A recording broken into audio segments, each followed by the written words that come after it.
Welcome everyone who's coming in.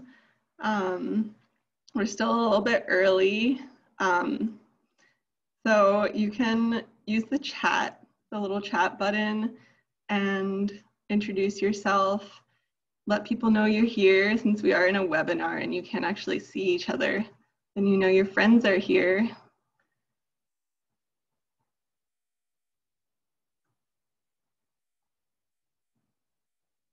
I don't see anyone in the chat. I'm starting to think possibly I did not enable the chat feature, which would be very unfortunate.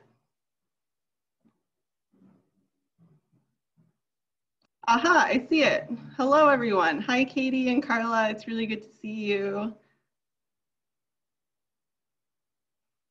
Hi, Putu.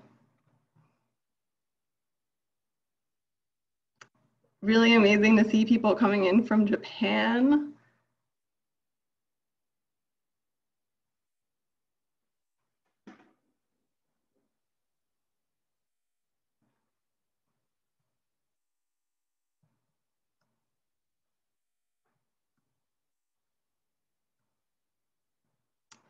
Hi, Pat Lasmawan. We're still going to wait about one more minute just for everyone to arrive, and then we'll start.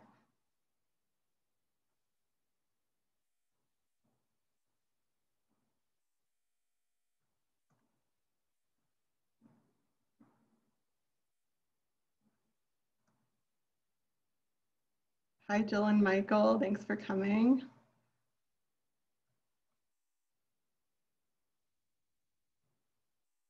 In your settings, you can actually go to all attendees and not just all panelists, because I see some of you are only saying hello to the panelists, which is nice and I like to see it, but if you want everyone to see it, you should say all panelists and attendees.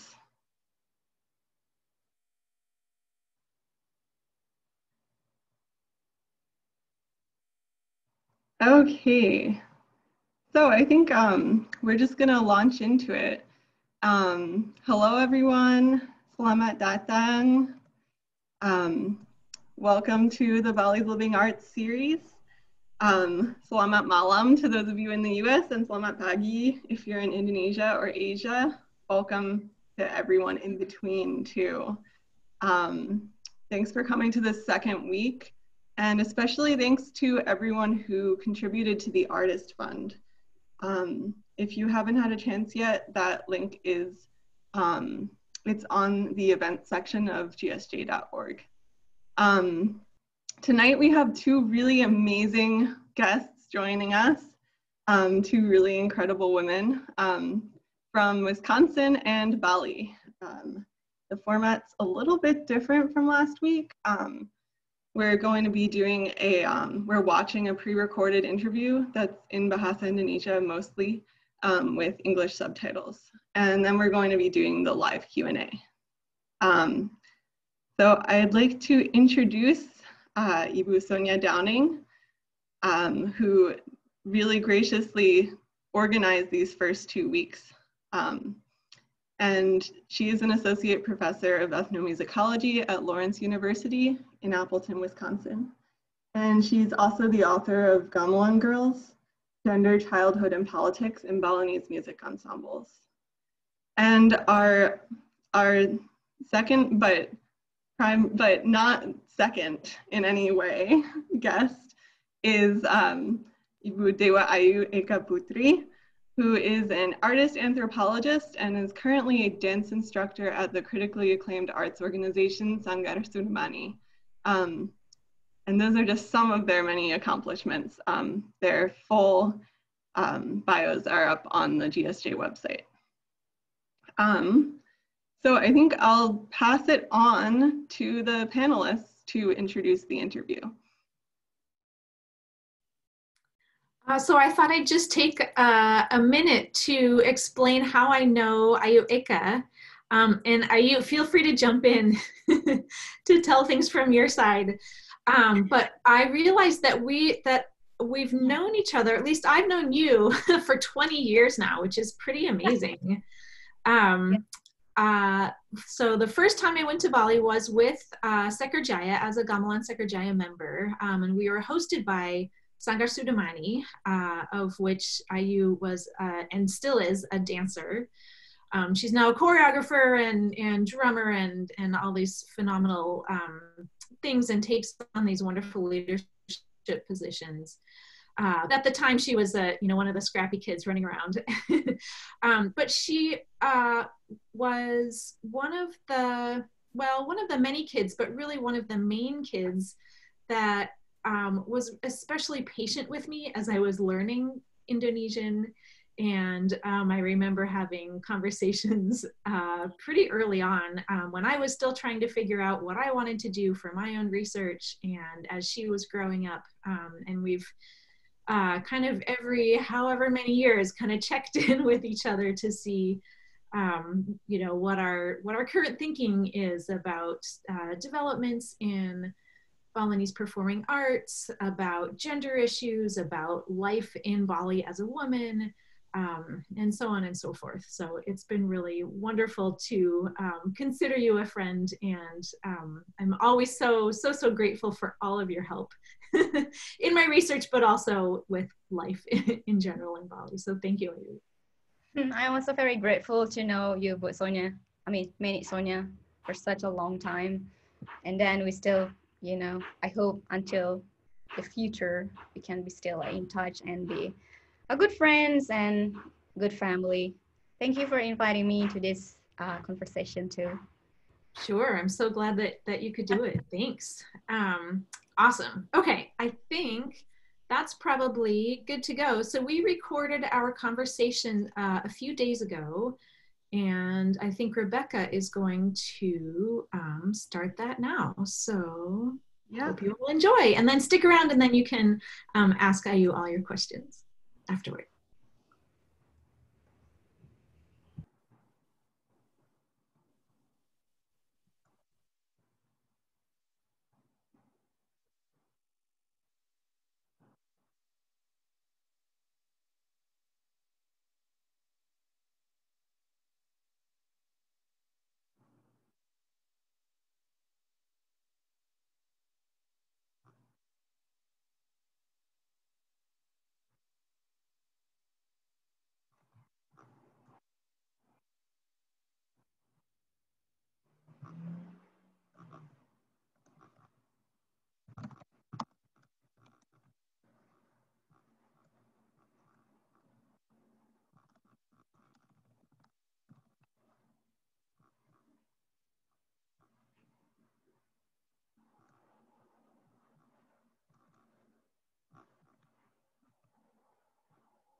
Udah saya.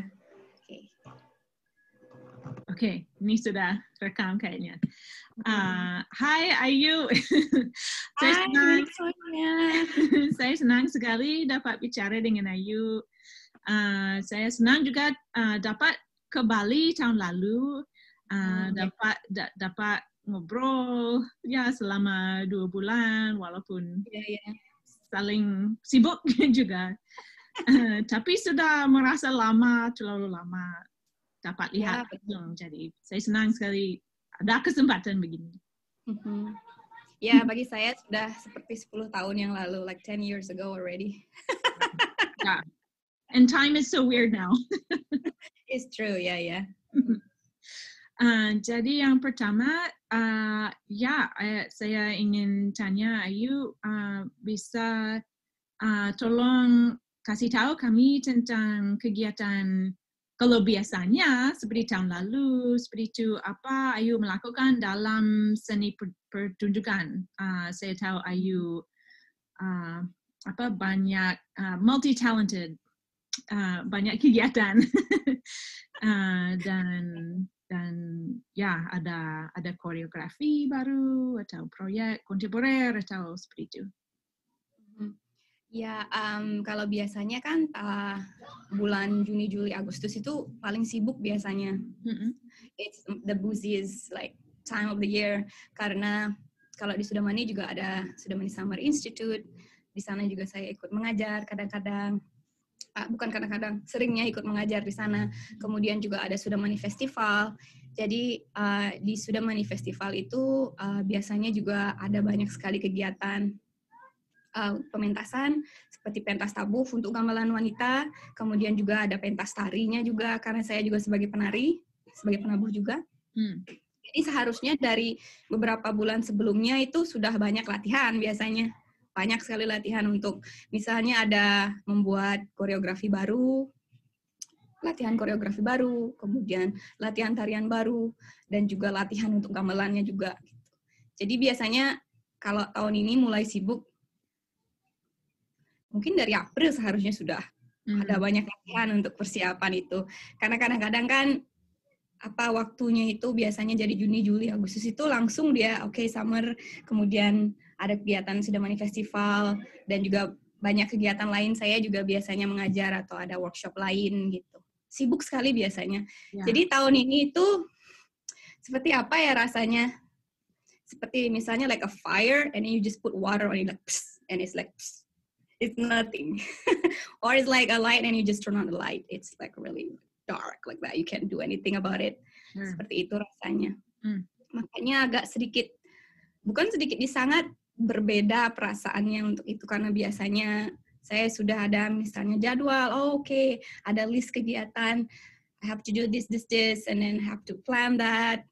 Seperti biasanya setiap tahun itu sibuk. Sedangkan tahun ini itu sibuk meng-cancel semuanya. Cancel.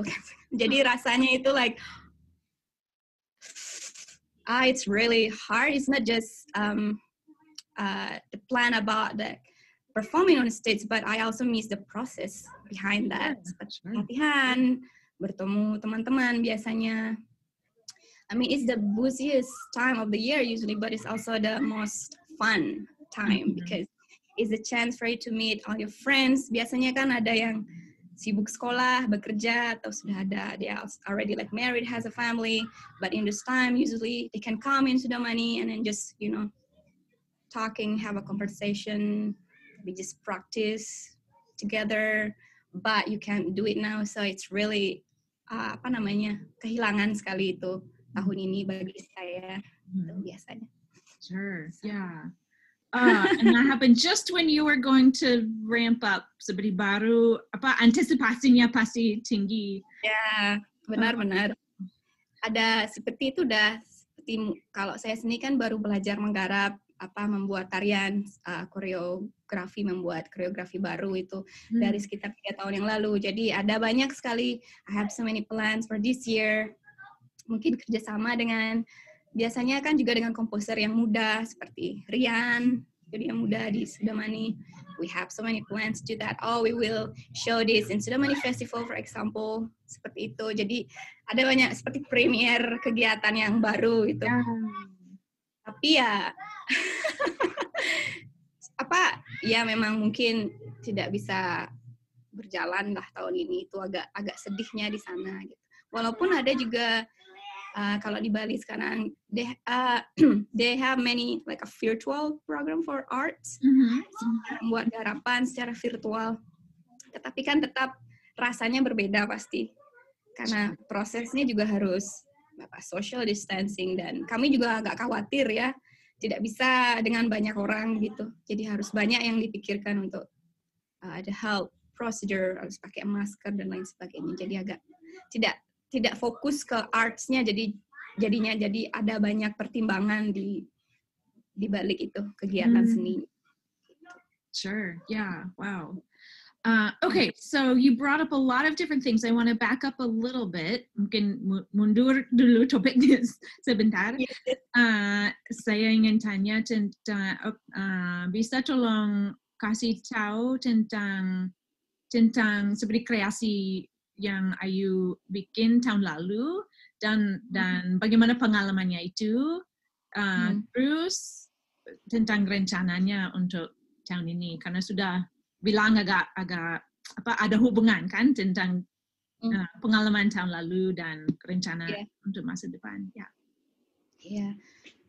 Jadi sebenarnya kalau bagi saya sendiri itu membuat sebuah tarian yang baru itu pengalaman yang sangat menyenangkan. It's a really good experience for me because jadi ketika mau koreografi itu tidak cuma pemahaman saya terhadap gerak-gerak tari atau rasa dalam tari, kemudian pengalaman untuk membangun cerita dalam tari, tetapi juga ternyata proses yang menyenangkan itu ketika membuat komposisi untuk tariannya, gitu. Untuk musiknya, untuk gamelannya. Jadi kalau saya sendiri sangat tertarik dengan itu karena jadi ketika membuat sesuatu itu juga saya ternyata I learned something too, like a lot of things. Sure. Jadi ketika when you're dancing, usually you just like sometimes follow someone, like mengikuti aturan atau melakukan semua teknik-teknik yang sudah dipelajari seperti itu kan. Tapi ketika membuat garapan baru, koreografi baru itu ternyata banyak sekali hal yang saya belum tahu ternyata prosesnya begini ya gitu. Jadi saya lebih memahami sebenarnya bagaimana tanggung jawab seorang pembina tari misalnya. Ternyata susah seperti ini ternyata. Jadi tidak hanya berpikir membuat gerakan baru, tetapi juga how you transform that to other dancer, and then how you can make them doing as like apa yang ada di pikiran saya seperti itu. Jadi memindahkan ide itu kepada mereka itu yang ternyata itu challenge-nya lumayan besar ya challenge-nya. Dan juga diskusi untuk masalah musiknya juga. Saya bersyukur kalau in Sudamani itu kan saya juga belajar sebagai penabuh dari anak-anak dari kecil sekali. Jadi saya mengetahui juga ada banyak proses juga di balik sebuah komposisi musik gitu. Dan setiap menggarap kreasi baru, misalnya Lego atau garap kreasi biasa itu sudah menjadi hal yang lumrah misalnya. It's a normal thing that the dancer will discuss about the music with the musisinya. Jadi saya tidak pernah berpikir bahwa musik atau gamelan itu cuma sebagai background misalnya, sebagai latar saja. Tetapi juga itu bagian dari cerita tari gitu kan. Sure. So for me it's really good chance for me to understand more about music actually, because saya juga seorang penabuh, it's easier for me to communicate what I want. Misalnya seperti, saya mau angselnya begini, saya mau misalnya bagian ini lebih cepat, atau mungkin melodinya bisa lebih pelan atau bagaimana. Jadi sangat menyenangkan. It's really a wonderful process for me to talking about that. Seperti misalnya rasanya itu bahwa saya juga mengerti sedikit tentang musik, jadi tahu bagaimana menyampaikan what's my idea to the musician. Dan mereka juga karena sudah misalnya musisi pemusik di Sudamani juga sudah biasa diskusi langsung dengan penari, juga mereka sudah langsung ya saya mengerti maksudnya. Jadi prosesnya sebenarnya lancar, tapi bagi saya as an individual for my personal, it's really good to learn something new. Jadi ternyata ada proses panjang di balik dari sebuah membuat tarian atau garapan baru. Jadi fokusnya tidak cuma membuat gerak biasanya atau teknik, tapi lebih ke rasa apa yang mau disajikan, nuansa yang mau diberikan kepada penonton. Kemudian bagaimana juga hubungannya dengan musik gitu. Jadi saya sangat menikmati proses belakang gitu. Jadi nanti kalau misalnya sekarang Bagaimana? Maaf dulu. Can you tell us about your piece? What was it about? Was it a new Legong? That's what I. Kalau yang dari 2 tahun lalu itu kan penyambutan namanya Swasti Prapto, itu bisa ditonton di YouTube. Ada itu memang garapan komposisinya Rian. Jadi kalau itu prosesnya kan memang gamelannya sudah ada dulu, komposisi gamelannya. Dan saya pun juga ikut menjadi penyanyinya di komposisi itu, gerongnya. Okay. Jadi sebenarnya lagunya saya sudah hafal di kepala itu, jadi jauh lebih gampang ketika menggarap, ketika saya sudah tahu musiknya seperti ini, rasa musiknya seperti ini. Gitu. Jadi ketika membuat gerakan pun juga saya tidak kayak saya mau gerak ini, tapi ketika mendengar itu badan saya yang bergerak mengikuti apa yang isi musiknya begitu. Jadi itu pengalaman. Oh ya, ternyata penting sekali untuk mengerti itu musiknya juga, perasaan yang diberikan oleh musik itu memudahkan saya untuk misalnya membuat gerakan atau mengisi gerakan ke dalam musik itu gitu. Itu tarian kreasi. Kemudian kalau tahun lalu kesempatan saya membuat garapan dengan Putu Tangkas. Ya, jadi itu prosesnya long distance garapannya. Karena yang menabuhkan Tunas Mekar dari Colorado. Jadi Putu mengirimkan musiknya ke saya. Prosesnya juga sama. Jadi saya banyak mendengarkan lama musiknya sampai saya benar-benar mengerti. Saya juga bertanya apa konsep di balik ini. Apa cerita yang kamu mau, seperti itu. Jadi saya tanyakan, dan ternyata walaupun prosesnya lebih susah karena kan saya biasa bekerja dengan harus ada presentnya, harus ada orangnya misalnya untuk bisa berdiskusi langsung, tapi ini dilakukan dengan long distance, jadi harus pakai memanfaatkan sosial media untuk membicarakan atau berdiskusi. Itu ternyata sangat jauh berbeda itu prosesnya, dan agak sulit bagi saya misalnya kalau long distance gitu. Tapi ternyata juga bisa, dan saya sangat menikmati proses. Itu juga seperti penyambutan juga dia. Jenis kreasi dia. Lebih kontemporer? Lebih kontemporer ya. Yang mana lebih kontemporer. Kalau tahun ini saya membuat ini sebenarnya belum dipublish ya. belum banyak yang tahu. Tetapi ide saya memang tahun ini untuk membuat legongan, tapi dengan cuman iringannya itu gender aja. That's it. Tidak ada yang lain lagi. Gitu. Dan ketika saya mengikuti prosesnya itu ternyata bagus sekali karena pakai kan gender wayang.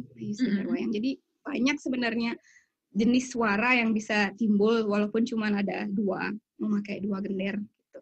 Dan saya sangat mencoba membuat garapan yang dari segi musikalnya itu sederhana, maksudnya sedikit dipakai. Juga kebetulan kan sekarang ada pandemi begitu, saya coba membuat bagaimana ya caranya supaya tetap kualitas yang saya mau itu tercapai, tetapi dengan cara yang mungkin lebih sedikit orang yang terlibat begitu. Ternyata hasilnya sangat saya suka sekali dengan gender wayang aja. Tapi tantangannya ya di saya penari bagaimana ngangsel ya nanti, bagaimana hitungannya ya karena karena kan gender aja gitu. Biasanya kan, biasanya untuk wayang jadi ada banyak inspirasi untuk geraknya juga saya ambil. Oh mungkin dari sini saya bisa ambil gerakannya seperti ini atau cerita apa yang saya inginkan. Juga ditambahkan vokal juga untuk menarasikan sedikit gitu, biar tidak terlalu abstrak dan kontemporer juga kan. Tapi ternyata saya senang sekali. Jadi di dalam pikiran saya mungkin nanti saya mau coba mungkin musik yang lain cuman lebih sederhana juga nanti gitu. Jadi ada banyak ide yang muncul dari situ. Bisa ternyata, dan juga bagus. Saya suka sekali. Walaupun cuma gender, dan tariannya pun juga enak sekali, bisa menyambungkan ke situ. Awesome. So yeah, my project. I'm excited to see. Jadi itu bikin itu masih jalan, tidak dilakukan? Sebenarnya nanti prosesnya sudah selesai sebenarnya. Nanti mungkin mau share gitu. Okay. Juga saya tanyakan, kan biasa itu setelah hasilnya jadi saya tipe ya, oke, kalau sudah jadi, oke, saya baru tanya misalnya seperti ini, Brato bagaimana pendapatnya gitu. Karena ada tentu banyak kritik dan lain sebagainya gitu. Tapi saya agak susah menunjukkan itu misalnya kalau di dalam proses, karena bagi saya sendiri penting sekali untuk menuang ide, like my idea first, all from my idea and also from the musician itself. Baru setelah jadi, oke, saya tunjukkan begini jadinya gitu. Tapi nanti kalau masih ada kritik atau masukan-masukan, ya mungkin kita ada beberapa perbaikan juga dari segi musiknya, dari segi komposisi, misalnya di sini bagus untuk vokal saja, di sini mungkin lebih naik gitu nuansa musiknya, atau mungkin gerakannya ini mungkin lebih cocok dicepatkan atau dituangkan. Jadi lebih ke teknik kecil seperti itu yang diperbaiki. Sure. Yeah. Yeah. Wow. Bisa Ayu menjelaskan sedikit tentang situasi di Bali sekarang karena pandemik? Ayu bilang semua dibatal, and I loved your metaphor of the water on a fire. But saya lihat di Facebook, ada yang ngaya masih sedikit, ada yang masih boleh ke pura. Can you explain about that? Are there rules? Is it consistent? Siapa boleh ke pura, siapa harus di rumah, seperti itu. Siapa boleh ngaya, pentas. Saya pikir karena di Bali itu kan ada sistem banjar, they have a banjar system. Jadi misalnya peraturan untuk penanggulangan COVID ini pun juga sudah masuk kayak peraturan di desa itu kan. Dan juga aturan-aturan itu saya pikir itu berbeda dia di setiap banjar. Misalnya kalau di satu banjar itu sudah ada satu kasus, mereka langsung menutup satu banjar, itu memang tidak boleh ada yang masuk, tidak boleh ada yang keluar. Jadi di satu sisi it's really effective because it's, jadi karena sudah banyak yang mengatur, jadi kesadarannya itu sudah lebih gampang gitu mengatur gitu di satu sisi. Gampang, mereka juga memiliki, karena kan komunal sekali kan di orang Bali, jadi mereka berpikir oke, ini bukan cuma tanggung jawab saya sebagai individu, but also is mengefek untuk banyak orang. Jadi mereka sangat taati aturan itu sebenarnya. Banyak. Dan misalnya, tapi kalau misalnya sebuah banjar yang memang tidak ada kasus, atau misalnya juga tidak ada yang warganya yang mungkin, kan ada banyak yang bekerja di kapal pesiar misalnya baru kembali gitu, mereka juga menjalani karantina mandiri, quarantine, tapi ya independen mereka. Self-quarantine. Tapi yang mengawasi tidak cuma satu keluarga, tapi banyak yang mengawasi itu. Jadi memang mau tidak mau mereka harus follow the rules, the order. You have to do all this quarantine and all that stuff gitu. Tapi di satu sisi misalnya kalau masalah odalan ya, upacara itu kan sesuatu yang bagian dari tidak hanya culture, tetapi like part of life, upacara dan lain sebagainya. Dan itu memang agak susah sekali untuk meniadakan, untuk itu tidak ada itu susah kan, untuk menghilang. Misalnya odalannya di sini cancel aja itu kan it's really impossible to like cancel the odalan. Jadi kita mempunyai have some rules, aturan yang harus dituruti gitu. Kalau misalnya di desa saya ada odalan itu, yang boleh ke pura itu pemangku atau yang mengurus puranya khusus itu. Mungkin ada 5 orang atau 7 orang, 8 orang. Terus nanti mereka akan membawakan tirta, like holy water, to every home dengan kendaraan mereka. Jadi banyak sekali bebannya mungkin ke orang-orang yang mengurus pura itu. Tapi but they do it really gotong royong sekali, ada solidaritas, gotong royong itu sangat besar. Tetapi kadang karena sudah mulai new normal dari bulan lalu, kemungkinan itu yang Meni lihat ada banyak juga odalan yang melibatkan seke mungkin.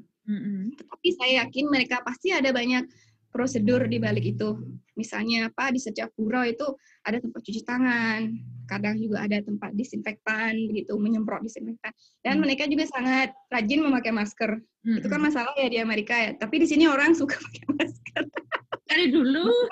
Like they have like masks, like they style their masks here, like like a new trend for fashion, new trend. Yeah. Jadi saya pikir kalau orang-orang Bali mencoba beradaptasi dengan situasi ini, karena kan tidak cuma di Bali, Indonesia, but it's in the world like this pandemic. Jadi mencoba menyikapi dengan cara yang positif juga, tidak terlalu stres atau panik dengan situasi itu. Tetap juga menjalankan misalnya odalan dan lain sebagainya, karena itu kan juga penting. I think it's important odalan dan juga pray, because dari segi mental, psikologinya itu kan membantu untuk orang-orang berpikir positif, lebih positif dan lebih lebih pasrah begitu untuk keadaannya, walaupun tetaplah harus berjuang setiap hari. Jadi walaupun memang ada yang misalnya pentas atau apa, saya yakin pasti juga ada banyak prosedur yang harus diikuti itu. Karena itulah akhirnya bisa bisa mungkin gamelan, tetapi mungkin 5 orang, bobonangan mungkin harus sekalian, orang ada musik gitu. Yang saya tahu itu gitu, karena right now saya coba membatasi untuk melihat sosial media untuk saya pribadi. Enak rasanya karena banyak bad news, it's like it's very bad. Jadi saya lebih fokus ke apa yang bisa dilakukan gitu. So I think for me it's hard to limit that, but I think Balinese mencobalah mengikuti prosedur kesehatan itu, walaupun agak susah, tetapi we trying to do, karena kami pikir it's not just dangerous for us, but also like for other people too. So we have to take it really seriously. Yeah.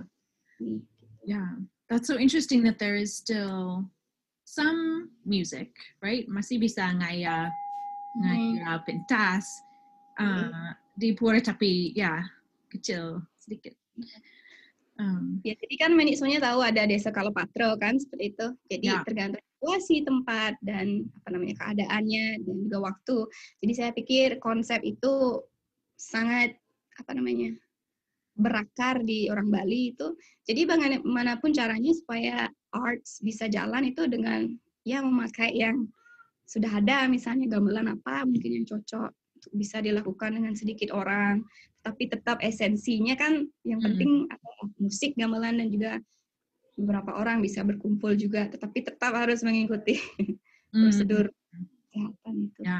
Ada masih yang bisa menari seperti 1 orang, 2 orang kalau ada contohnya. Menari gimana ya? Kalau saya tidak salah ingat, misalnya kalau di pura itu kan ada istilahnya memendet ya, misalnya ya. Jadi ketika di pura misalnya kalau mau nyimpan atau apa, saya kurang tahu sih, karena yang waktu odalan di sini tuh memang cuma beberapa orang aja yang boleh ke pura. Tetapi setahu saya, pengalaman saya dulu misalnya ya, kalau di dalam odalan itu sudah selesai misalnya sembahyang dan lain sebagainya, kan banyak yang sudah pulang, ini cuma ada just some people in temple, right? Tapi kadang juga misalnya yang main musik angklung 3 orang gitu. Pasti yang pemangkunya memendet mereka, mungkin 5 orang, 6 orang gitu, memendet ya. Jadi kayak implementasi tari, tidak ada namanya pakom khusus gitu. Yang penting kan, jadi tari itu kan tidak hanya untuk performance on stage like that, right? Jadi kalau di pura itu yang penting sudah bisa ngayah aja gitu istilahnya. Dan yang penting tetap ada unsur tariannya itu. Jadi biasanya yang mangku-mangku itu memendet beliau di pura, dan itu sangat bagus sekali. Jadi dance is not just part of those big stage or big highlight, but also just part of the ritual, part of the offerings. Jadi esensinya itu benar-benar kembali lagi ke dasarnya esensinya. Sure, that's it's really beautiful actually. Bittersweet, but It's true. Yeah. Wow. Okay, I know this wasn't on my list of questions. I always do this to you. But you were talking about the process of creating a dance piece from the music, and it sounds like you are combining new ideas with older ideas or some traditional components, some aspect. Jadi apakah Ayu berpikir banyak tentang itu atau pilih aja yang mana seperti pakai perasaan atau berpikir tentang bagaimana buat seperti identitas Bali seperti itu atau ya bisa bicara tentang itu sedikit. Oh iya. Oh, pertanyaannya it's really interesting question. Karena saya merasa bahwa saya termasuk generasi transisi, maksudnya transition generation. Jadi di satu sisi ada banyak sekali timbul pertanyaan dari saya atau generasi saya tentang ada misalnya salah satu tradisi adat itu misalnya, dan saya malah berpikir kalau di Bali kan sebuah tradisi atau sistemnya itu kan dinamis, dia dibilang budayanya itu dinamis, jadi mengikuti perkembangan zaman seperti itu kan. Sedangkan kalau saya sendiri beruntung karena saya dari kecil itu sudah terlibat di Sanggar Sudamani, dan saya banyak terinspirasi juga dari ibu saya sendiri, karena ibu saya bisa dibilang bukan pertama mungkin, tapi juga mengawali menjadi menjadi penabuh wanita di Bali itu kan dari tahun 90-an yang seperti Nenek Sonia tahu. Jadi saya terinspirasi dari beliau untuk bisa main kendang, atau juga terinspirasi untuk saya untuk belajar gamelan begitu kan. Jadi ketika proses belajar gamelan dan juga tari itu saya selalu ada banyak pertanyaan dalam proses latihan. Soalnya kalau seorang guru mengatakan, oh kamu harus bergerak seperti ini, gitu kan. Oke, saya mengikuti, tapi di otak saya pasti saya pikir, kenapa harus begitu ya, gitu. Selalu begitu dari saya anak-anak gitu, oh kenapa harus begini, tapi karena mungkin saya menyadari bahwa posisi saya itu masih pelajar. Jadi saya coba untuk menerima yang ilmu-ilmu itu sebagai penabuh dan juga sebagai penari itu. Dan juga kalau di Sudamani sendiri itu memberikan banyak kesempatan untuk saya berkembang juga sebagai individu gitu. Jadi tidak ada yang membatasi, oke kamu harus membuat seperti ini, harus ini ikuti pakem gitu. Tidak pernah seperti itu, dan saya bersyukur juga. Di satu sisi juga selain menari dan nabuh, saya juga ikut belajar walaupun masih sangat bodoh itu, misalnya belajar teater sedikit, monolog, atau belajar sedikit tentang kontemporer, apa sebenarnya konsepnya itu gitu. Jadi setelah semua itu idea itu di dalam pikiran saya itu, saya sampai kepada pertanyaan, karena saya menyukai keduanya, tari tradisi itu seperti bagian hidup saya yang sangat melekat ya, membentuk kepribadian saya, membentuk my personality, shape my personality also. Tetapi juga I want to show myself through that, right? Jadi sebenarnya ketika bergerak atau apa itu, saya juga berpikir bahwa oke, saya menyukai gerakan ini misalnya. Jadi saya akan bertanya intens, what's the meaning, like why you move like that. Dan juga beruntung kan ada banyak sekali guru hebat, misalnya seperti Ibu Arini, guru hebat yang seorang penari perempuan yang hebat. Kemudian juga ada Dayuwani juga, seorang koreografer hebat gitu. Jadi saya beruntung sekali bisa asking that question to them and then learn from them like in the first place gitu. Jadi banyak inspirasi gerak itu sebenarnya dari gerak-gerakan kuno sebenarnya. Tetapi mungkin karena package-nya kelihatan berbeda, itu kadang orang bilang, oh itu gerakan baru ya. Padahal sebenarnya I just like combine the movement that I like in my idea, in my head, dengan gerakan-gerakan kuno yang sudah ada. Dan juga mungkin nuansa musiknya itu juga sangat mempengaruhi, oh ini kelihatan gerakannya baru gitu. Padahal banyak sekali saya terinspirasi gerakan yang sudah ada dulu, tetapi lebih ke, oke, misalnya gerakannya begini gitu kan. I will ask the question, how do you actually do it correctly gitu. Jadi memang benar-benar belajar sekali, bergeraknya pelan, maksudnya apa begitu. Jadi ketika saya mengajarkan ke penari baru juga, oke, maksud gerakannya itu begini. Jadi kamu tidak boleh hanya gerak badan itu, ada cerita di gerakannya itu gitu. Jadi dari saya berpikir bahwa saya akan mencoba menjembatani, to bridge, Sure. yang saya semua yang tradisi yang sangat tradisional itu yang sudah ada dari dulu, saya mencoba menyajikan dengan my character, dengan karakter saya, dengan kepribadian saya. Karena itu saya pikir penting sekali bagi saya untuk membuat koreografi, karena itu seperti membebaskan pikiran saya. Oke, I want to move it like this. Dan itu juga tidak bisa disalahkan, karena kan saya membuat tari saya sendiri gitu, dengan ide saya sendiri, dan juga saya tidak mengambil ide orang. Oke, saya cuma mengubah idenya, tidak seperti itu. Jadi saya merasa lebih freedom, lebih free bagi saya untuk menuangkan ide saya, misalnya. Dan tanggapan orang juga, oh banyak yang bertanya, oh ini gerakannya. Jadi banyak sekali cerita yang saya dengar juga dari yang menonton gitu. Mungkin maksud saya gerakannya begini, mereka melihatnya ternyata begini gitu. Dan itu juga menarik buat saya. Apa ya?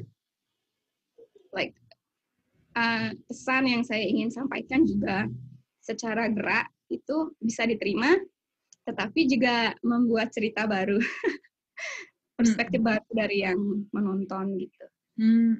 Mungkin saya cuma mencoba menjembatani itu apa yang saya pelajari dan mengungkapkannya dengan cara saya sendiri gitu. Maybe that's why it's so important for me. Awesome, hebat. Masih belajar, not hebat, masih belajar. Oh iya, oke. Still learning. Saya ngerti. Ya, gitu. Dan ada mungkin lagi 5 menit aja sekarang. Kalau Ayu bikin kreasi seperti itu, biasanya ada ada tujuan untuk pentas atau berpikir hanya tentang kreasinya sebagai seni murni atau tujuannya untuk ngaya, atau ada pikiran seperti itu, atau hanya saya mau bikin apa yang saya ingin bikin saja? Oh iya, itu benar juga. Ada beberapa kan saya juga mencoba untuk membuat suatu kreasi yang lebih kontemporer, dan saya mengkhususkan itu. Oh, ini cuma untuk kesenangan saya, untuk membebaskan ide saya. Dan itu memang seperti yang Manny bilang, mungkin itu yang masuk yang murni ya. Saya tidak terlalu berpikir, aduh pendapat orang bagaimana, itu terserah saya saja gitu melakukan itu. Cuman ada juga beberapa kreasi yang memang saya pikir untuk saya ingin menyajikan sesuatu yang baru untuk orang-orang. Dan tentu saya memakai pendapat saya sendiri, tapi di satu sisi juga saya antisipasi, what will they think about this? Jadi saya mengantisipasi itu. Gitu. Dan juga ada juga yang memang tarian yang memang dibuat khusus itu misalnya untuk sebuah project, dan memang khusus untuk disajikan untuk orang-orang gitu. Jadi ada banyak jenis garapan-garapan itu. Dan saya ingat juga salah satu guru saya bilang, kalau kamu membuat sesuatu garapan, kamu harus siap membuat sesuatu yang tidak ada penontonnya, itu dia bilang. Jadi saya kayak gurunya ini, beliau sangat hebat, tapi juga agak keras secara mendidiknya gitu, agak seperti itu. Jadi saya kayak itu sesuatu yang bukan baru, karena kan biasanya kalau pentas di pura itu kita nggak terlalu pikir kan siapa yang nonton. Kadang juga pentasnya juga panggungnya seperti apa, itu we don't really think about that. Right. Tapi agak berbeda memikirkan itu sebagai sebuah pementasan yang maksudnya bagus, tetapi juga secara tidak langsung tidak mengharapkan penonton begitu misalnya.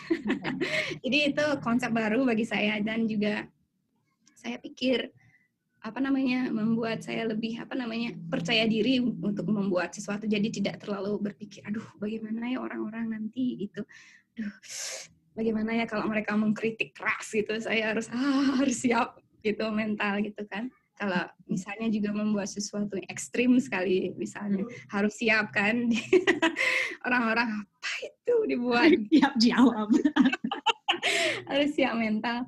Dan juga ada juga guru saya yang bilang supaya saya lebih nyaman dengan tubuh saya, diri saya sendiri juga, anggaplah your body is yours, like your stage. Jadi tubuh kamu adalah panggung kamu begitu. Jadi itu sangat membantu saya dan juga mempengaruhi saya ketika membuat gerakan misalnya, atau bagaimana memahami sebuah ruang, room, space itu. Karena kan di Bali sangat konsep ulu teben itu, misalnya utara selatan itu kan ada tempat yang suci, ada tempat yang nista atau kotor gitu kan. Jadi sebenarnya ada banyak konsep yang mempengaruhi saya ketika membuat sesuatu. Dan juga karena saya juga belajar antropologi, jadi juga ada banyak perspektif yang ingin disampaikan ketika berkarya sesuatu gitu. Jadi ya saya pikir itu semuanya sangat penting itu aspek. Dan saya pikir semua pengalaman saya dulu memahami perjuangan ibu saya dan pengorbanannya dia ketika bisa menjadi seorang penabuh wanita. So I'm not just seeing like when they perform, ibu-ibu perform as misalnya kualitas atau tekniknya dalam memainkan gamelan, but saya juga melihatnya sebagai sebuah pengorbanan dan perjuangan di tahun itu. Because I know how hard for them to be in that place on that stage. Jadi kadang misalnya ada juga yang kan pasti ada kritik, oh harusnya bisa lebih bagus atau bisa lebih cepat. Tapi saya tidak pernah bisa melihat seperti itu kalau untuk generasi ibu saya. Karena kan perjuangannya kan susah sekali untuk bisa sampai on stage and playing all women playing gamelan. Right. Itu ada proses panjang, it's a long process, ada proses emansipasi, ada proses memahami, mengerti dengan situasi itu, ada juga akhirnya diberikan kesempatan untuk itu dengan waktu yang sangat lama kan, baru bisa gamelan yang perempuan itu ada itu. Jadi itu seperti sesuatu yang sangat luar biasa sekali sebenarnya itu, melihat itu. Tidak hanya dalam kualitas musiknya, tetapi proses panjang itu yang saya lihat. Gimana seorang ibu itu, karena saya dulu waktu ibu pentas, saya selalu ikut sebagai anak kecil karena dulu ikut ibu gitu. Dan ibu saya harus latihan, kadang guru-gurunya pembinanya harus memarahi supaya memang tekniknya bagus. Tetapi juga saya mengerti kan di pikiran ibu-ibu, oh saya belum masak, saya belum belum buat bantan anak-anak dan lain sebagainya itu. Jadi itu sebuah sacrifice, but also perjuangan. That's why now my generation can play freely gamelan. Bisa belajar dari usia anak-anak kan. Saya dari kecil sudah belajar. Itu karena harus melalui proses panjang itu, seperti generasi ibu saya gitu. Sure. Jadi itu juga membentuk saya sebagai sebuah individu. Banyak sekali garapan saya yang fokus tentang ceritanya tentang perempuan, biasanya fokus saya tentang wanita atau perjuangan atau apa gitu. So it's inspired me a lot. It's inspiring to hear.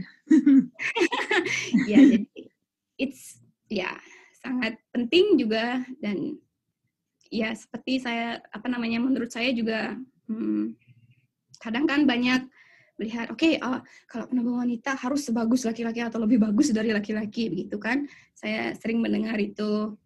Tapi menurut saya juga saya senang dengan itu karena itu bisa menjadi challenge untuk yang misalnya generasi saya.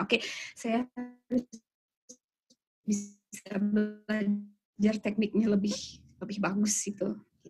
Tapi di satu sisi juga I just want like maybe in the future or maybe starting from now that women can enjoy music like what men how they enjoy the music too. Jadi untuk menikmati, untuk senang-senang, they can just go and then just play music and like that, right? Jadi saya juga menginginkan supaya yang wanita-wanita perempuan itu juga melihat gamelan music as a community, seperti sebuah forum komunitas, bagi wanita itu merasa bebas untuk menjadi dirinya sendiri tanpa ada ekspektasi atau tuntutan harus sebagus ini, harus hebat seperti ini itu.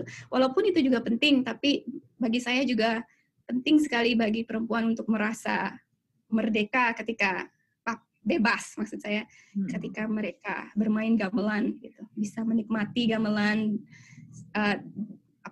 bisa merasa entertainment when they play. They really enjoy when they play gamelan, not just to memenuhi ekspektasi orang begitu. Saya mau sebuah forum komunitas yang nyaman, yang bagus dan juga menyenangkan gitu, saya pikir. Awesome. Wonderful. I wish we had more time to talk about I know. How we can make that happen. Bagaimana kita sebenarnya sampai forumnya itu. I understand. Mungkin forum kesempatan nanti mungkin bisa ada lagi ya. Karena saya juga ingin banyak menyampaikan. It's not just from me, but also from most of Balinese women, Balinese girls. They want to speak up too, because not all of them have a chance to speak up, but also not all of them realize that they actually have the right to speak up. So it's very important, this kind of forum. Yes. Jadi menyampaikan to speak not just pengalaman pribadi, tetapi juga pengalaman-pengalaman misalnya ibu saya atau pengalaman orang lain juga yang menginspirasi saya sebagai individu begitu. So, sure. Thank you for this chance, actually. Oh my goodness, thank you so much. I'm afraid we are out of time for now, but we'll have time on Thursday to hear from the more people and yes. have a chance to talk more.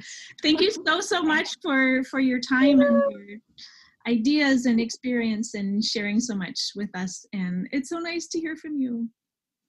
Me too. Thank you for the chance. And I hope everyone can enjoy this conversation. And maybe more question in Q&A? Yes. Yeah, maybe. Exactly. Thank awesome. you. Okay. Thanks so much. Thank you. Thank you.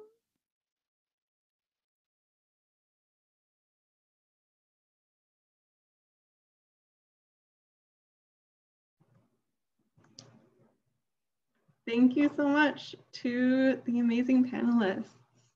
Terima kasih banyak. We're going to open it up again to a Q&A. So if you have a question for one of our panelists, you can just raise your hand, and then I'll take note of the order of those questions and we'll go from there. I have a question from Ibu Linda Downing, who, now I don't see your hand anymore. Hi, Mom. Aha.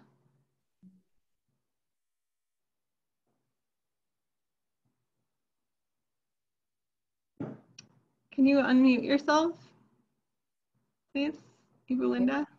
Aha. Okay. Am I unmuted now? Yes. We can hear you, yes. Good. Okay, I have a question for Ayu. Thank you so much, Ayu. I'm so interested in your positive energy in your creative compositions and dance. I would love to see more of it. My question is concerning this pandemic that we are living in. It's a living history.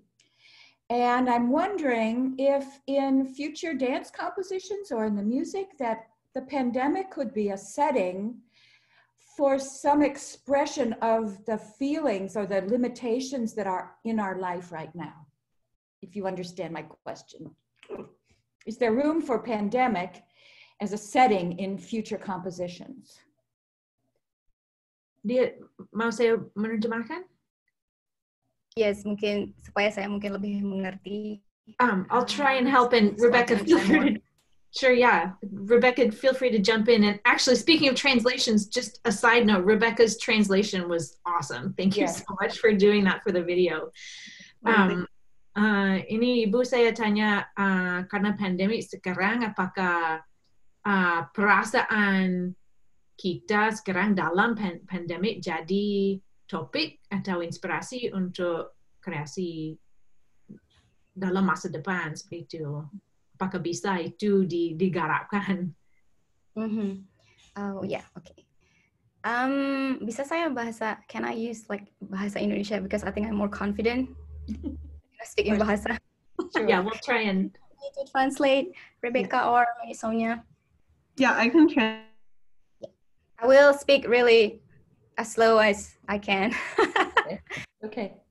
Jadi sebenarnya bahkan di tahun ini karena di Bali mereka ada program tentang membuat suatu pertunjukan virtual. Jadi so in Bali now they have a program called it a virtual project. And that will be showing on a lot on YouTube. And then banyak sekali a lot of my friends join this program. Banyak sekali teman-teman saya yang mengikuti program itu, dan sebagian besar itu banyak garapannya itu terinspirasi dari pandemi ini sebenarnya. Gitu. Jadi garapannya itu a lot of their new performance, new piece was talking about tentang keterhubungan antara manusia, tentang betapa pentingnya kehadiran manusia lain di dalam hidup, kemudian juga betapa di dalam masa pandemi ini kita seharusnya memerlukan banyak dukungan orang lain, tetapi malahan karena kondisi virus ini kita susah sekali bertemu dengan orang-orang gitu. Jadi banyak sekali garapan ini yang menggambarkan tentang betapa stresnya, betapa depresinya itu keadaan ini. Tetapi di satu sisi juga banyak garapan yang mencoba melihat ini dari segi yang yang positif ya. Seperti yang saya katakan tadi, di Bali ada istilahnya desa Kalapatra. Jadi segala bentuk ritual atau performance itu sangat tergantung juga dari waktu, situasi, dan juga tempat. Jadi menurut saya sangat besar sekali kemungkinan nanti garapan-garapan yang akan lahir nanti kalau dari saya pribadi itu lebih manusiawi, karena mengingatkan akan betapa pentingnya sebenarnya keterhubungan kita dengan orang lain yang mungkin sebelumnya tidak terlalu terpikirkan itu, tetapi dalam situasi pandemi ini kita sangat menghargai itu gitu. Well done. Yes, thank you. Okay. So. Yes, so important before. Okay. Excellent. Okay, I hope that worked okay. Yes, thank you very much. I'm going to go on to, I have a raised hand from Putu Tangkas. And I'm going to allow you to talk.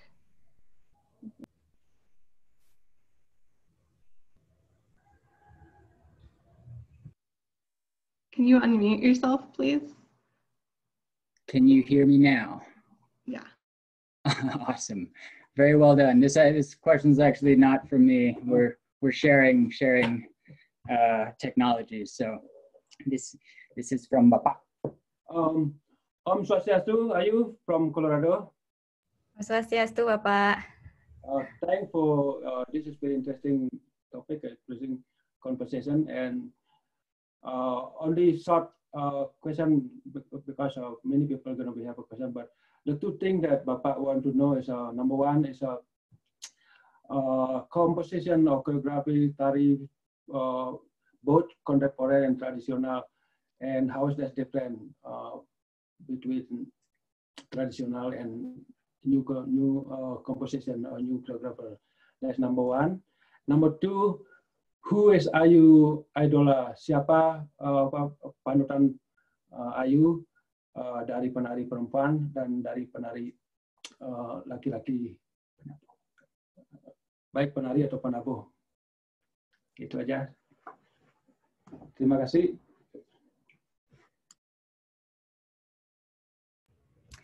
Terima kasih Pak pertanyaannya. Jadi menjawab pertanyaan Niko yang pertama, Niko, mungkin Tiang coba menjawab dari perspektif Tiang pribadi, karena mungkin juga teman-teman koreografer yang lain, teman-teman penari yang lain, mungkin aja memiliki pendapat dan jawaban yang berbeda. Kalau ketika menggarap tari tradisi, Niko, karena Tiang sendiri, saya sendiri, sudah menjalani proses latihan Niko dari kecil. Jadi menurut saya pemahaman saya dalam tradisi itu jauh lebih kuat sebenarnya daripada penyampaian saya dalam tarian kontemporer gitu. Kalau proses dalam tari tradisi itu kan ketika membuat sebuah bentuk tariannya Niko sudah ada pakem yang jelas, sudah ada urutan, misalnya kayak seperti pemeson, ada pengawal, ada pengecek dan lain sebagainya itu.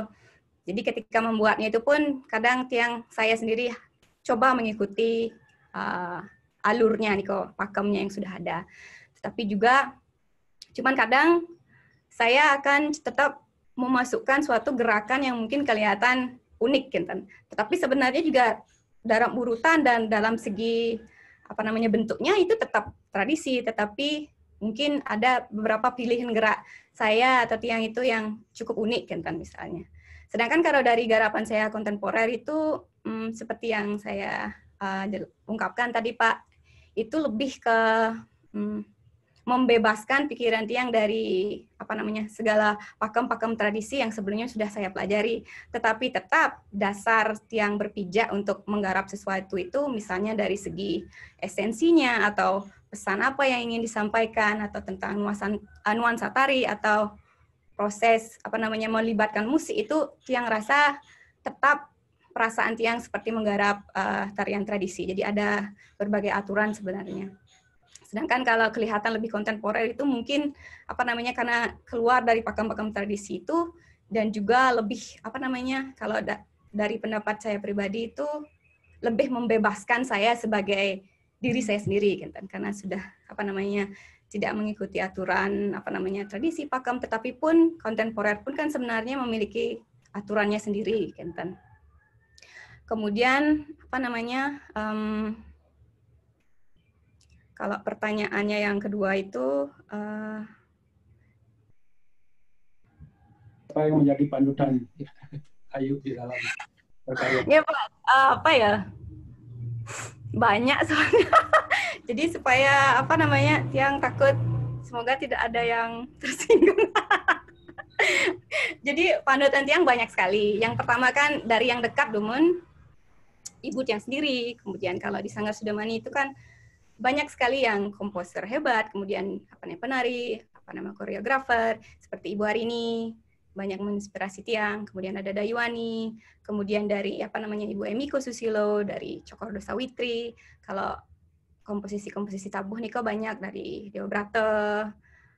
Kalau penari-penari Tiang suka sekali dengan style batuan, itu jadi ada Pak Turwirtawan, ada Bu Sajieka, Kinten.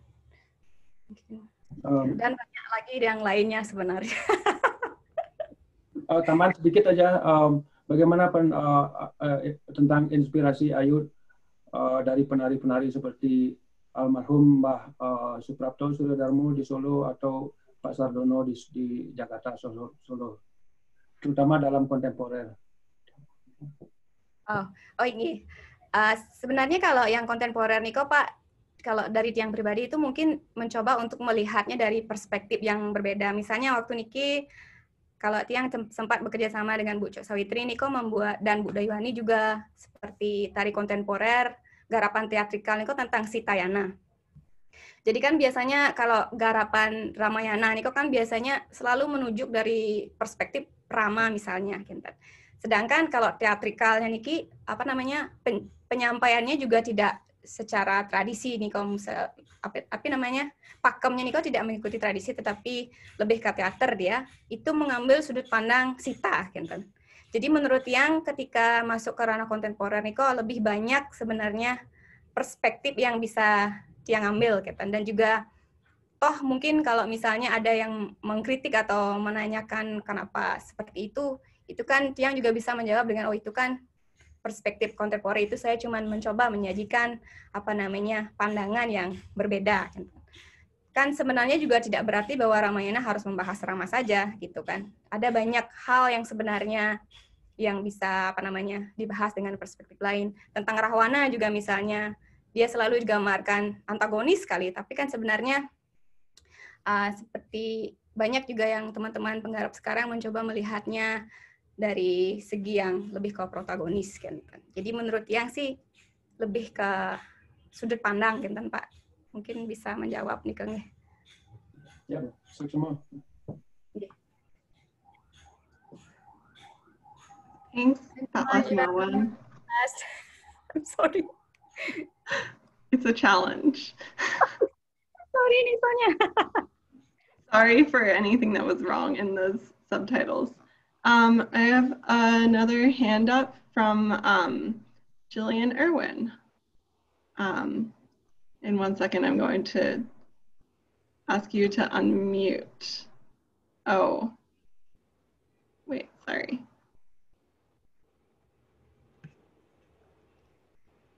Hi, thank you so much for the interview. It was so fascinating, so many things to think about. Saya mau coba pakai bahasa Indonesia, maaf kalau ada masalah. Terima kasih.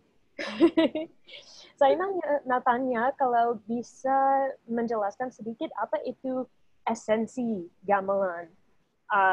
Sekarang tidak bisa main dengan banyak orang dengan gamelan yang penuh, tapi Ibu Ayu bilang bahwa ada esensi gamelan yang bisa main dengan mungkin 5 orang saja. Jadi menurut Ibu, apa itu esensi gamelan? Terima kasih. Baik. Terima kasih sekali pertanyaannya. Oke, saya coba menjawab seperti ini. Jadi ketika kita bermain gamelan itu kan ada banyak sekali hal di balik dalam sebuah grup gamelan misalnya. Ada banyak hal yang bisa dinilai dan bisa dilihat gitu. Tapi kalau saya pribadi, saya coba menyampaikan pendapat sebagai seorang penabuh itu dalam bermain gamelan, dan juga paman saya juga sering sekali berkali-kali mengungkapkan ini, penting sekali untuk menikmati itu ketika bermain gamelan. Di luar dari penting sekali untuk teknik yang bagus atau rasa gamelan yang bagus itu penting. Tapi yang paling penting itu sebenarnya ketika kita bisa menikmati proses ketika bermain gamelan. Kalau sebagai penabuh saya sangat menghargai pendapat itu, karena dalam menabuh dengan gamelan banyak orang itu kan sangat komunal sekali gitu. Jadi kita tidak hanya menunjukkan kepandaian kita atau betapa bagusnya teknik kita, tetapi juga kemampuan bekerja sama dengan dengan penabuh yang lainnya, dengan anggota-anggota grup itu. Jadi esensi yang paling penting itu adalah tetap mencoba menjaga koneksi yang terbangun itu ketika bermain gamelan dengan banyak orang. Tapi sekarang kita coba tetap membawa perasaan itu ketika kita bermain dengan sedikit orang gitu. Jadi yang kita pikirkan itu bukan lagi cuman sebuah kualitas teknik atau seperti apa bagusnya suara yang dikeluarkan itu ketika bermain banyak orang. Dengan sedikit orang itu kita lebih menghargai koneksi kita atau cara bermain kita dengan grup kecil yang kita ajak bermain. Seperti ketika saya menggarap misalnya legong yang dengan cuman memakai gender saja itu, saya juga memahami bahwa banyak sekali karena saya sudah terbiasa kan mendengar gamelan full ensemble itu ada gong, ada ada jublag, ada untuk melodi misalnya jego, kemudian ada kentuk, ada kendang. Kan banyak sekali suara yang bisa saya pakai acuan untuk bergerak misalnya. Sedangkan gender ini itu benar-benar menuntut saya untuk benar-benar memahami itu apa sebenarnya nuansa atau koneksi yang bisa saya bangun dari cuman suara dua gender itu gitu. Jadi menurut saya sebuah esensi gamelannya itu adalah menikmati ketika kita bermain itu menikmati suara yang dihasilkan dari hanya kita bermain dengan sedikit orang gitu, dan benar-benar menghargai gitu koneksi yang kita miliki ketika kita bermain gamelan itu atau ketika menari juga gitu. Jadi lebih ke bagi saya esensi itu perasaan kita ketika memainkan itu gamelan itu, lebih bertanya bahwa ke diri sendiri, oke, kenapa saya memilih untuk bermain gamelan gitu misalnya, kenapa saya memilih untuk membuat legong dengan dengan cuma memakai gender gitu. Karena sebelumnya kan ini idenya dari tahun lalu dan saya belum tahu akan ada pandemi dan lain sebagainya kan tahun lalu, dan ternyata timingnya itu ya seperti pas gitu pandemi, dan juga memang saya harus menggarap dengan sedikit orang gitu kan. Jadi ternyata begini ya perasaannya ketika idenya waktu itu tidak tahu ada pandemi, dan ternyata memang pandemi ini membuat saya harus memang membuat garapan dengan sedikit orang gitu. Jadi ada perasaan yang cukup berbeda di sana gitu. Apakah mungkin apakah bisa menjawab itu untuk Gillian? Ya, terima kasih banyak, sangat jelas dan juga sangat menginspirasi. Ya, terima kasih. Thank you. The end of that sentence was "and inspiring." So I'm checking for more hands up. Does anyone else have a question that they'd like to ask? I don't see any in the queue. Oh, I have one from Otto Stuparitz. Going to allow you to talk. All right, can you hear me? Yes. Wonderful presentation, thank you so much. I was wondering if there's a feeling about the pandemic changing, and if maybe there's more visitors next year, the busy time next year, if there's any of the tools you've maybe learned in this process that you might try to apply or maybe need to apply to the next process or whatever this is as we're kind of all going through it. So yeah, I was just wondering maybe some of the benefits of the things we've learned and composing and trying to make music and gamelan and try to do everything we're trying to do in this format. Yeah, so anything like that. Terima kasih banyak.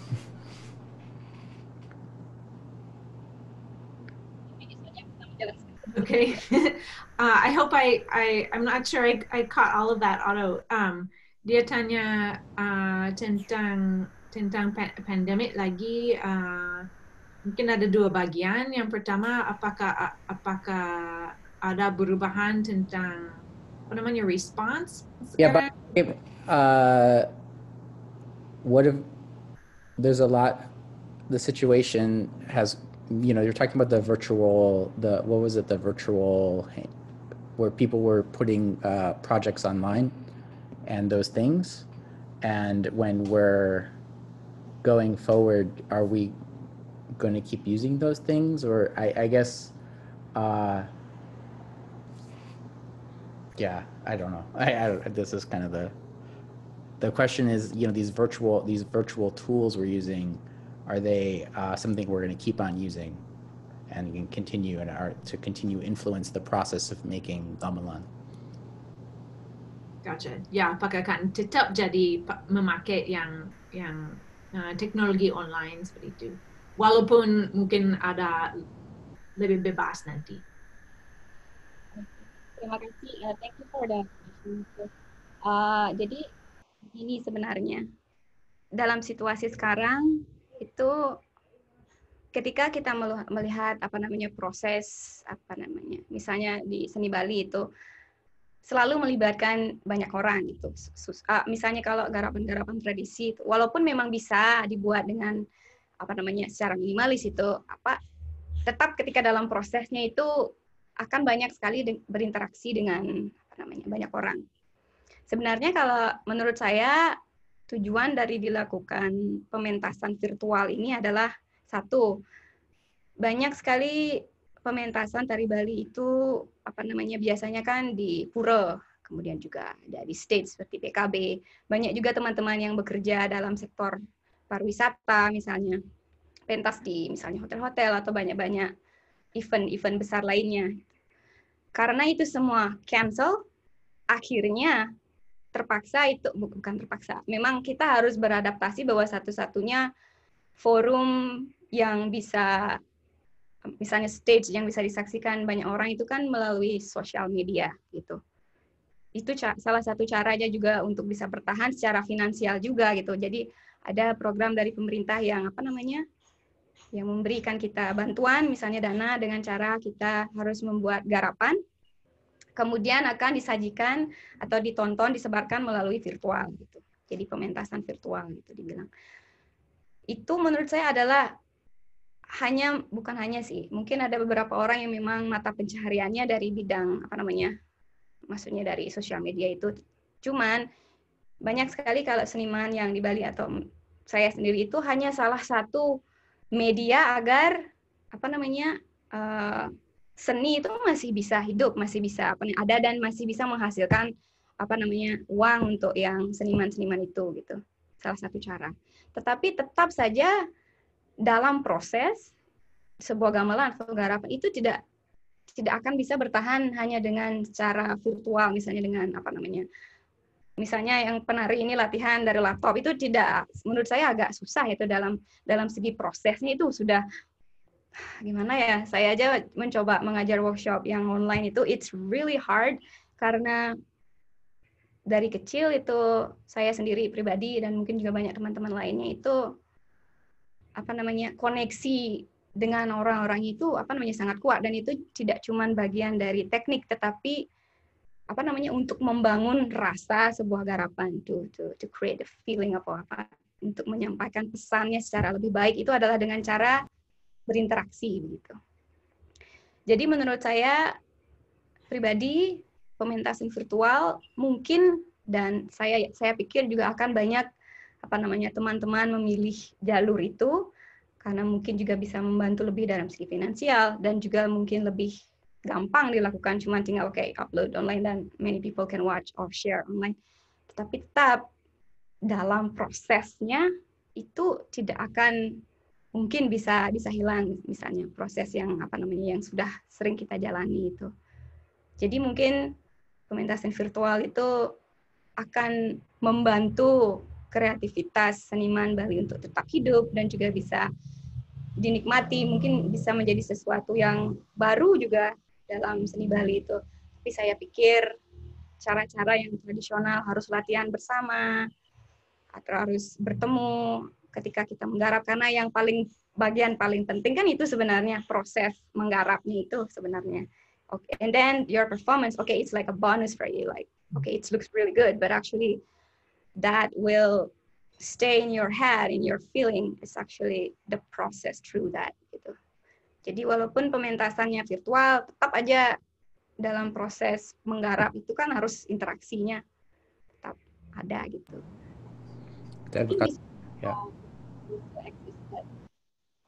You can't just change all this process into dengan cara yang. But I have a question, mungkin bagaimana mulai proses dengan interaksi virtual? You can start the communication early, maybe. Have you thought about anything like that? Oh, yeah. Okay. So it's usually like in Bali, when you want to create something, you already has like community. Jadi ada banyak komunitas kan itu di Bali gitu. Dan memang ketika akan mengawali itu di masa-masa pandemi itu awalnya kan memang untuk menghubungi semuanya kan memang melalui media sosial ya.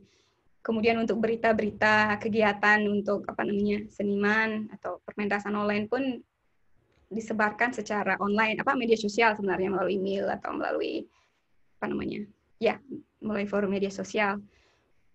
Tetapi memang sih itu tetap menggampangkan, tapi di satu sisi akan sangat disayangkan sekali, misalnya apabila semoga sih pandemi ini segera berakhir, karena akan ada sesuatu yang besar sekali hilang ketika pementasan misalnya di stage atau Ngayah di Puro tidak bisa lagi, itu hilang, itu like I don't know, it's really sad for me and it's like scary to imagine that. Kalau misalnya semuanya pindah ke laptop gitu, ke sosial media, dan juga koneksi antara penggarap dan juga audiensnya juga akan tidak seperti lost begitu.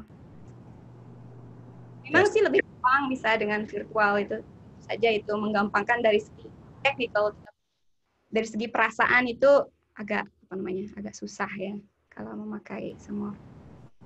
Yes. Saya setuju. Makasih banyak. Terima kasih. Thank you, Otto. And then I have one more question. I know we're over time. I'm really sorry about that. But I would like to give an opportunity for Ayu Larasanti to ask a question.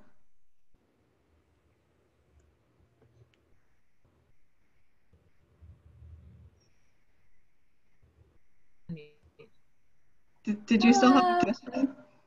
Sorry, we were figuring out. Hi, Ayu. Hi, Geg. I'm here with my mom. Ayu. Hi, Bu. Oh, it's so good to see you. Thank you, Ayu. Actually, we're on Ayu Santi's computer, but I had a question. But first of all, Ayu, Eka, thank you so much. It's really great to hear you talking about these things. And Ibu Sonia, thank you for incredible kind of interview and facilitation. I had two questions actually, Ayu, I'm sorry. One is, apakah pernah Ayu merasakan ada orang yang tidak mendukung Ayu menggambal?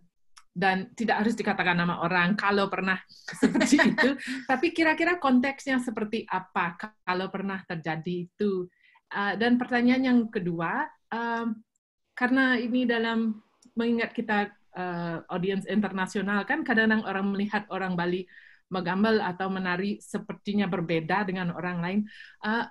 Apa yang Ayu rasakan pada saat Ayu menggambal, pada saat Ayu menari, itu perasaan yang ada di dalam diri Ayu seperti apa? Sampun Ibu. Semua Ibu. Thank you for the question, Ibu Emiko.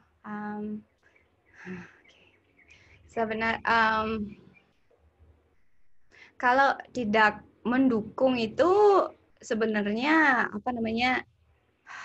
coba saya ingat-ingat dulu. Sepertinya tidak ada, Bu Emiko, menurut Tiang. Hanya saja salah satu pengalaman Tiang kan waktu saya kuliah itu saya ikut salah satunya ekstrakurikuler tabuh, karena awalnya dibilang bahwa itu akan menjadi tabuh campuran kan waktu itu. Oh, jadi Tiang senang akhirnya ada sekolah tabuh yang campuran, dan saya juga ingin tahu apakah ada juga teman-teman yang penabuh tetapi masuk di di universitas saya. Jadi ketika saya datang itu ternyata cuman saya yang perempuan. Dan disuruh main kenal, yang lain-lainnya yang laki-laki semua. Saya bisa merasakan bahwa mereka kayak, siapa orang ini ya gitu, dan duduk gitu. Saya sebenarnya tidak tahu akan main apa gitu kan, tapi teman saya bilang, kamu coba duduk Banten begini, silakan duduk saja di kendang yang depan, karena saya biasanya main wadon. Oke, jadi saya pede saja duduk di situ. Jadi semua orang datang, semua, so I was like, why is all men? Jadi gitu kan saya duduk di situ, masih juga saya tetap tenang. Nanti datang teman saya itu, saya tanya, loh kenapa yang mana yang perempuannya? Terus dia bilang, ya kamu udah perempuannya. Jadi saya seperti, hah? Dan saya bisa merasa, sebenarnya bukan intimidasi atau apa, cuman mereka seperti agak kaget. Oh, siapa perempuan ini? Mereka cuma tanya, oh ada latihan tarinya gitu. Oh, are you here for like practice dancing? And then I just, Dan now I'm here to play gamelan with you guys, seperti itu. Sebenarnya ada sedikit bukan tidak percaya, mungkin aneh mungkin bagi mereka itu, karena itu juga mungkin bukan sekolah seni itu, jadi bagi mereka itu masih fenomena yang ternyata ada perempuan yang di sana gitu.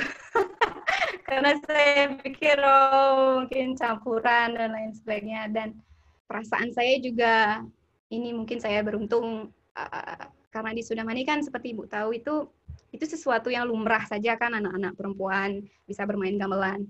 Jadi ketika saya tumbuh sudah lebih besar lah, saya baru menyadari ternyata ini salah satu privilege saya ya sekarang, karena generasi sebelum saya itu seperti Ibu kan mulainya lebih tua gitu. Dan banyak sekali challenge untuk ibu saya supaya bisa main gamelan. Sedangkan saya sendiri sudah difasilitasi seperti itu, sudah sangat-sangat didukung gitu, walaupun tetap di luar mungkin kadang kalau misalnya perempuan bermain gamelan itu misalnya mainannya misalnya bagus sekali begitu, mereka tuh seperti siapa yang main itu, laki-laki ya gitu kan, biasanya tidak pernah bilang pasti dipikir anak cowok yang main gitu. Jadi ketika yang dilihat anak perempuan, ternyata mereka kayak wah ternyata perempuan bisa ya bermain seperti itu gitu kan. Jadi ada satu sisi perasaan saya senang, dan juga di satu sisi perasaannya kayak emangnya tidak bisa ya perempuan bermain sebagus itu gitu. Jadi kayak dilema itu perasaannya. Tapi saya bersyukur sih tidak ada yang tidak mendukung untuk itu. Kemudian yang kedua, perasaan saya ketika menari. Niki Bu, sebenarnya saya baru menyadari perasaan ini ketika yang banyak mengajar teman-teman yang bukan orang Bali, misalnya di summer program atau ketika saya mengajar workshop di luar negeri misalnya Bu, bahwa kadang ada beberapa orang yang merasa tidak nyaman dengan tubuhnya atau badannya sendiri itu. Dan menurut saya ketika menjadi penari Bali itu khususnya kan, walaupun memang ada yang aturan bilang oke, paling tidak agak kurus lah badannya gitu kan, misalnya yang kalau mau menari menjadi putri mungkin badannya yang begini cocok kalau misalnya mencari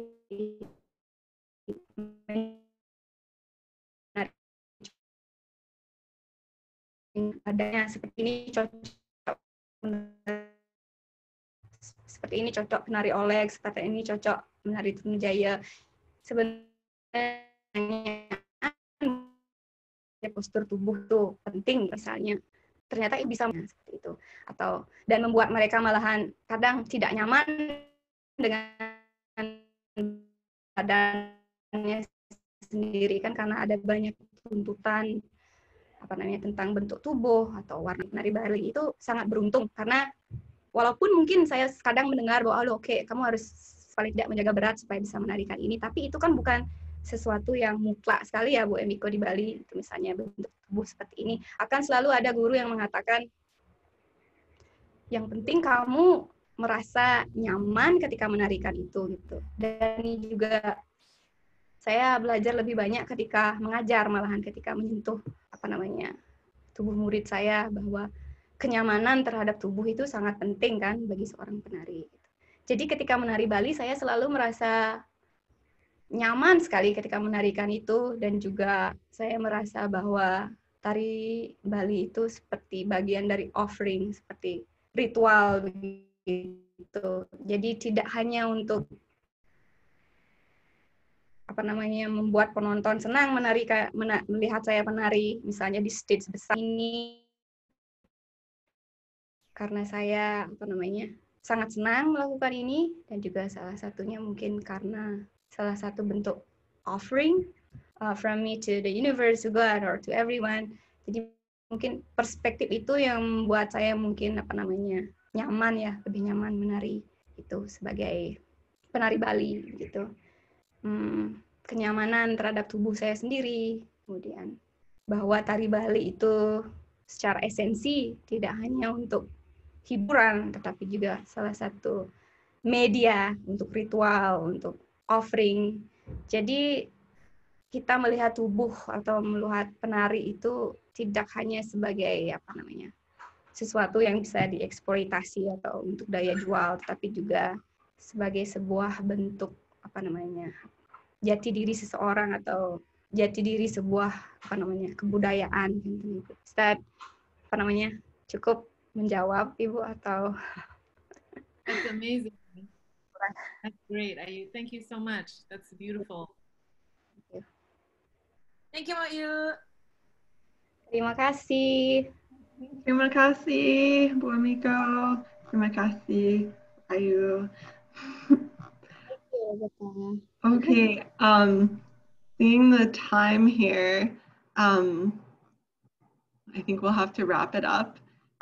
Thank you so much to our presenters. Thank you berbagi ilmu dengan kita semua. And next week, we have a presentation from Putu Tangkas, who is presenting on composing between Bala Ganjur and Math Metal, which is going to be really awesome, I'm sure. All of you will be receiving a feedback form in your email, and please fill it out. It helps us make these even better. And thank you again for coming, and hope to see you next week. Thank you, Rebecca, for managing all of this. This is amazing. With the help of the wonderful people of Gamelan Sekar Jaya. Thank you. Thanks, everybody. Thank you, Ayu. Sampai minggu depan. Thank you, Manny.